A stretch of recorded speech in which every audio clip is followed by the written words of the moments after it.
We have our own in Kisii, that's Matiangi, whom I'm supporting. I'm the spokesman of the Kisii community. President William Ruto's charm offensive in the Gusii region hit a major setback after a significant number of top leaders from Kisii and Nyamira snubbed his State House meeting. The president hosted more than 5,000 delegates from the two counties in Nairobi, expecting a strong show of political unity. However, the absence of two governors and more than 15 members of parliament painted a different picture. Najua mko na maneno ya kuniambia, si ndio? Niko na mambo tu mawili ambayo nataka niwaambie. 2022 campaign ambayo ilikuweko. The no-show by Kisii Governor Simba Arati and his counterpart from Nyamira, Nyaribo, was the biggest talking point of the day. Alongside them, a large block of MPs from the two counties chose to skip the high-profile gathering. This was despite the State House event being billed as an opportunity to discuss development projects and strengthen ties between the national government and the Gusii leadership. Asanteni sana kwa kura zenu na kwa kama mtu hana mpango. Watu wa Nyamira na Kisii waazimio. Only a handful of leaders from the region attended, among them Majority Whip Sylvanus Osoro and Kitutu Church South Member of Parliament Japhet Nyakundi, as well as a few nominated senators. Their presence did little to mask the glaring absence of some of the most influential figures in Kisii and Nyamira politics.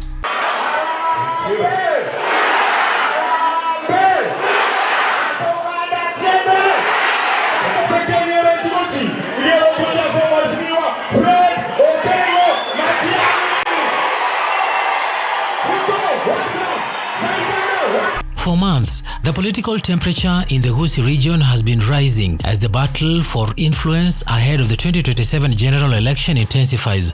Both President William Ruto and opposition leader Raila Odinga have been keen to win over the area, which has historically voted as a bloc. But with the majority of Gusii leaders keeping away from the State House meeting, it appears the ground is shifting in a different direction.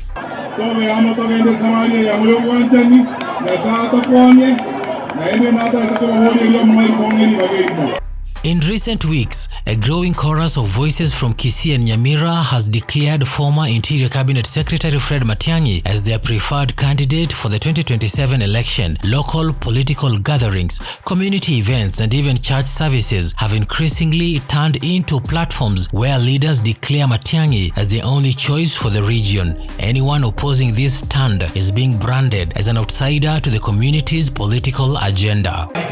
Na mimi ambaye nilikuwa advisor wa Ruto na huyu Matogu, tukiwaambia kwamba huyu mtu anaharibu nchi yetu.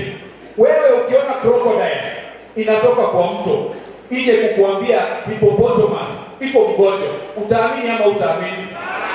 This is a worrying trend for both Ruto and Raila. For Ruto, the snub is a clear sign that his charm offensive in Kisii is struggling to gain traction. Despite visits, promises of development projects and appointments of a few leaders from the region into government positions, the president has yet to secure the political loyalty he needs. The absence of governors Arati and Nyaribo, who command significant grassroots influence, sends a signal that the local leadership may be closing ranks against him. I want myself, indeed, to stand with the person that I talk on behalf, and that is Fred Matiangi.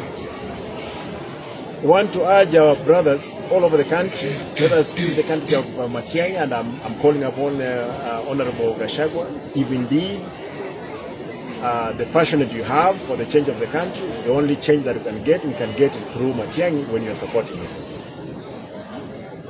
For Raila Odinga, who has previously enjoyed a strong backing from Gusii voters, the news is no less concerning. The declaration of Matiangi as the community's choice sidelined his role as the traditional political kingpin in the region. With Matiangi now being positioned as a third force in the national political arena, Raila risks losing a key voting bloc as he has relied on for years. Kama kuna mtu wa kwanza kuzungumza mambo ya Matiangi kwa lenga mtaje ukosa nini ngatewa niko ndani The event at Statehouse underlines the new reality of Gusii politics. The region's leaders appear to be consolidating around a local figure rather than aligning with the established national political camps. This could have serious implications for the 2027 race, especially if Matiangi decides to make a strong bid for the presidency. Behind the scenes, political insiders say the boycott was not accidental. Sources claim that several Gusii leaders had already agreed not to attend the Statehouse meeting as a way of showing their displeasure with the current political arrangements. There are grievances about unfulfilled promises, slow progress on key infrastructure projects, and the feeling that the region is being sidelined in national politics. Kuanzia leo, sisi mambo ya empowerment Kisii hatutaki. Unless munaleta mapikipiki, munaleta kibinga, munaleta magari. Meanwhile, the message from the Gusii leadership seems clear. They are not willing to be swayed by Statehouse invitations or political handshakes unless they see concrete benefits for their people. With Matiangi being championed as their own candidate, the region is signaling its readiness to chart a more independent political path. As 2027 draws closer, both Ruto and Raila will have to rethink their strategies for the Gusii vote. The region's political landscape is shifting quickly and the old formulas may no longer work. The Statehouse snub is not just a political embarrassment, it is a warning sign that the battle for Gusii is far from over. Matiangi atakuwa kwa hiyo meza ya kutengeneza serikali kuu ya nchi hii. In the coming months, more political maneuvers are expected as alliances are tested and new ones formed. Whether Ruto can win over the Gusii leadership, whether Raila can reclaim his grip, or whether Matiangi can turn a regional loyalty into a national movement remains to be seen. What is clear for now is that the Statehouse meeting has exposed deep political cracks and set the stage for an even fiercer contest in the road to 2027.